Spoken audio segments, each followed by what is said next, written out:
Today, I'm delighted to introduce you a wonderful person and an excellent professional. Her name is Tanya Todd. She is ethical sourcing manager at Canadian Tire Corporation. She has over 40 years experience working in the field of logistics, customs, and now ethical sourcing. And with her, we will be discussing about supply chain mapping and how taking decisions, ethical decisions in this field.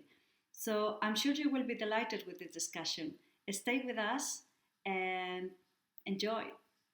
So my Mhm. first question to you will be, how do you think all the knowledge that you have with logistics and sourcing help you to understand sustainability, ethical sourcing, and vice versa?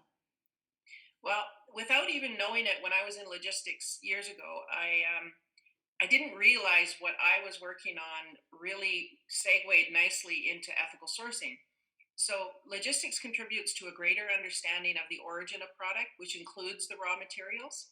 So, from a customs standpoint here in Canada, with regards to apparel, it's imperative that we follow the yarn forward rule. So, in other words, what we need to know is exactly where the yarn was made that Okay. ultimately went to the fabric maker who went to the cut and sew operation, because in order to prove that lineage, we need to be able to prove it so we can get benefits of lower duty rates, all of that. So we were always following that pattern, and that comes from my logistics and customs experience. And now, as an ethical sourcing manager, I'm doing the exact same thing. Oh, So, in all aspects of our business, establishing a positive relationship and partnership is a path to sustainability.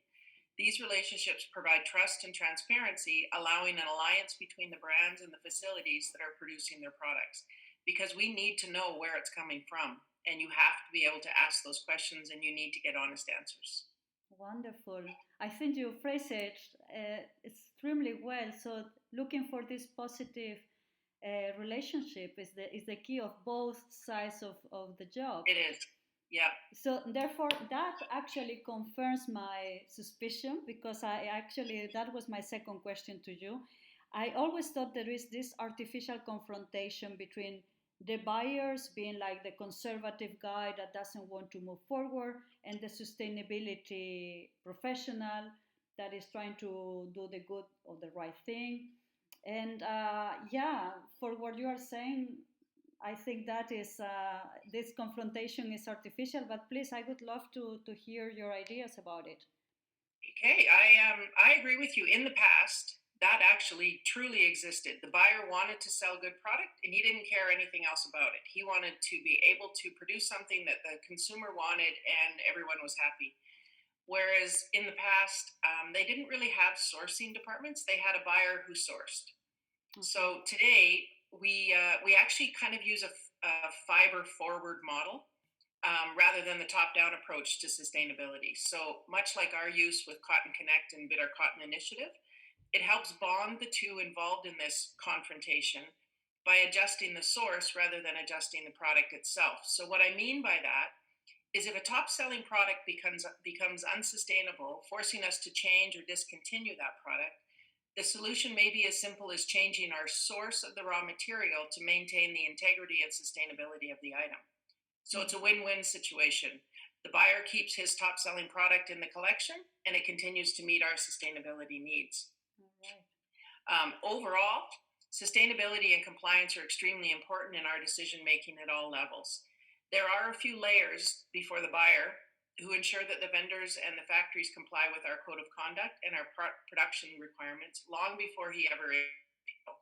So, to start with, our sourcing division, located both in the origin countries and in Canada, are responsible for performing a pre factory audit to ensure that the facility meets our expectations as far as capacity capabilities, quality control plans, and the production plant management, just to name a few. Mm-hmm. Then product development gets involved, and they begin working with that facility on the prototypes of the products, as well as scheduling the product testing to ensure quality and compliance at the various standards.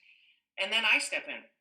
The ethical sourcing department is the next level of compliance, and we work with the facility to prepare them for a social compliance audit performed under the BSCI 13 performance areas, which also meets our supplier code of conduct standards.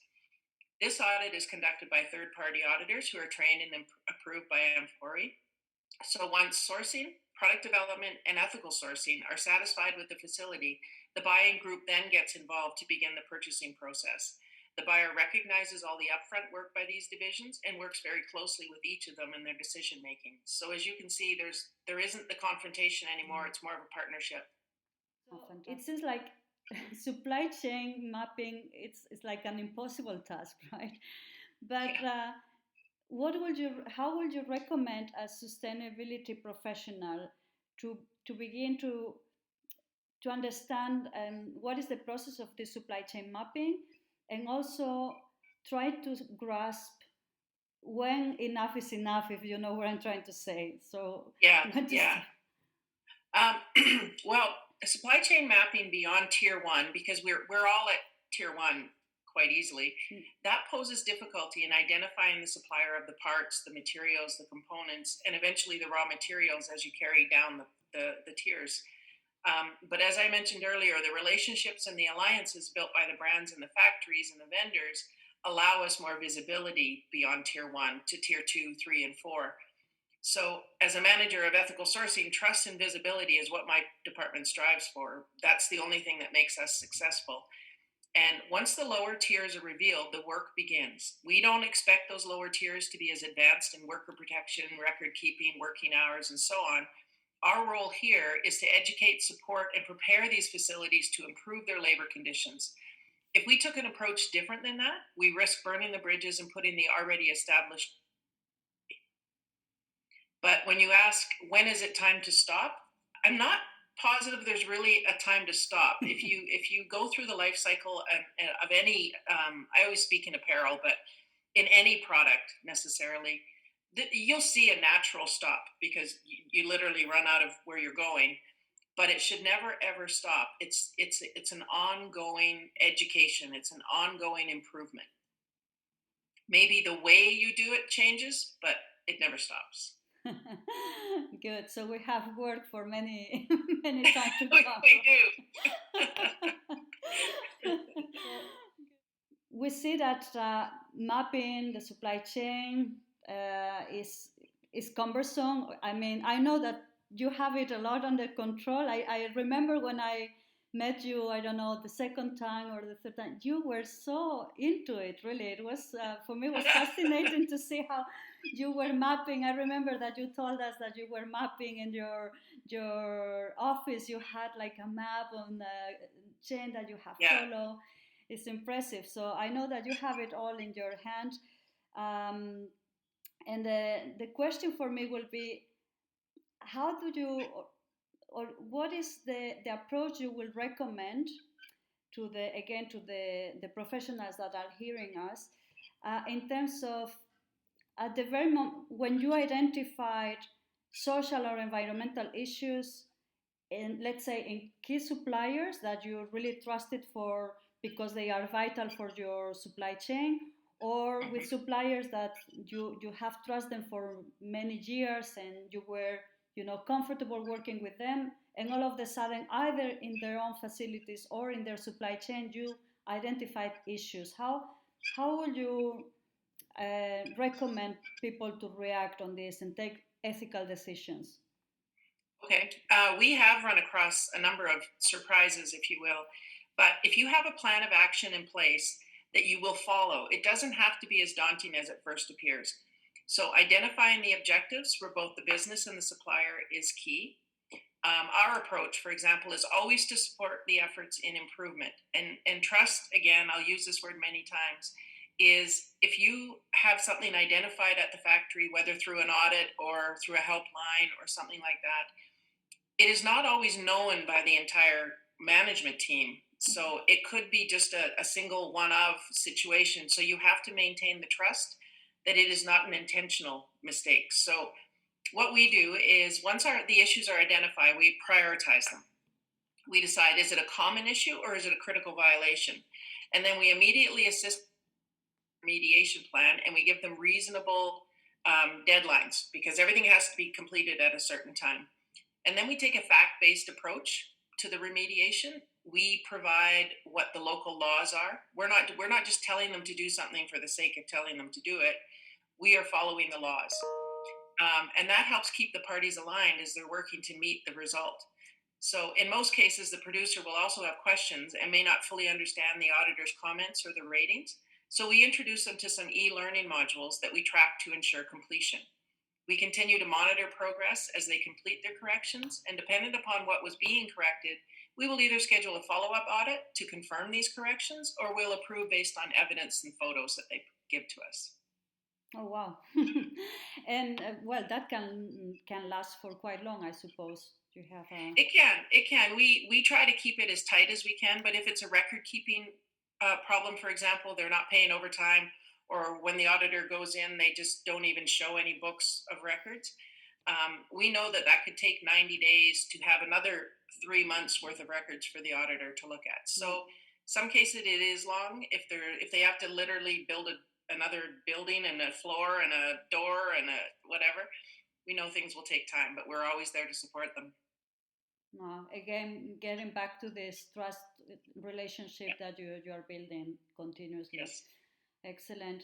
Well, I don't know how things are evolving in Canada, but here in Europe, we are moving very much towards mandatory due diligence regulation. There is a announcement from the European Commission saying that that might happen already this year.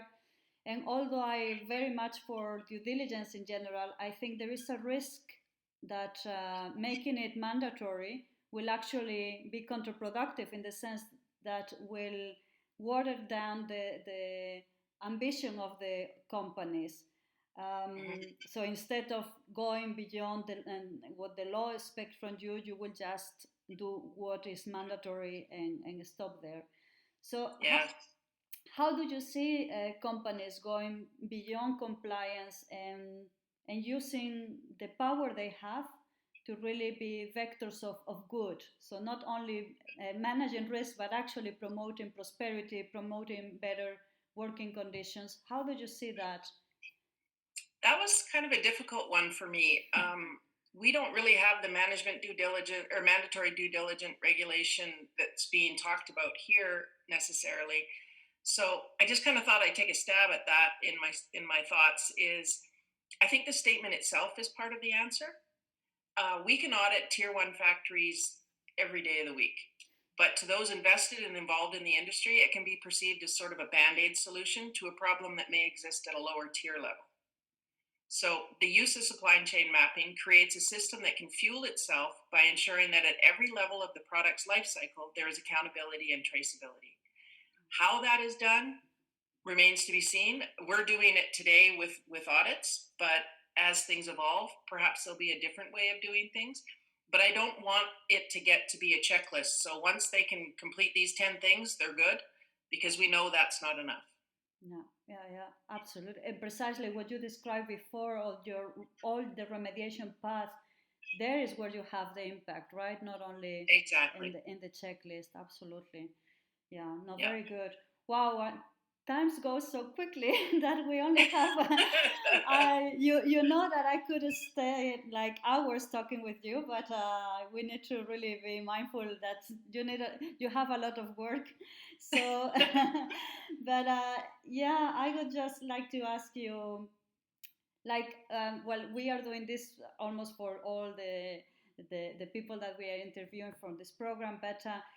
Will you give us like the three piece of advice or pearls of wisdom, as I call them, to encourage young professionals in the sustainability, but also in the sourcing field, so they can feel the connection between sourcing and sustainability and overcome the obstacles they might confront in their careers? Absolutely. You'll probably find that all of these intertwine with one another, but you'll also find that these are very much things that I have said in answering all the other questions. And you can almost take these three ideas that I've put down as something you can bring into your life and something you can bring into any business that you're in. So, what I would say first is do what is right. Your decision must take the situation under consideration. You have to weigh what protects the workers' rights and their freedoms and maintains a healthy environment both in nature and in the workplace. And you have to make a decision that is the right decision, and it has to have some support behind it. Again, if it's a local law, that's one of the supporting factors, but just do what's right. Secondly, you've heard this many times from me, is build positive, trusting relationships and partnerships. Trust and transparency are the keys to mapping the supply chain. You are mapping this chain in order to make improvements and protect lives. You are doing the right thing. Your intentions and methods must be honest. And lastly, from a corporate organization, is you must protect your brand. Never sacrifice others while you're doing this. You need to make decisions. If you need to make decisions of a financial nature, once again, you must determine who's going to get hurt and what alternatives there are. But at the bottom line is protect your brand. Wow, impressive. Very. Thank you very much. We are going to put it in silver bullets, definitely. That's wonderful. That's so wonderful. I'm grateful for this interview. Well, it has been an absolute pleasure, Tanya. Thank you so much for your time. And you too, Veronica. So nice to hear from you. Yeah, and you will see us in YouTube. I will send you the link so you can keep subscribed and follow us. Thank you very much. Thank you. Take care, and thank you so much. Take care of you. Bye-bye.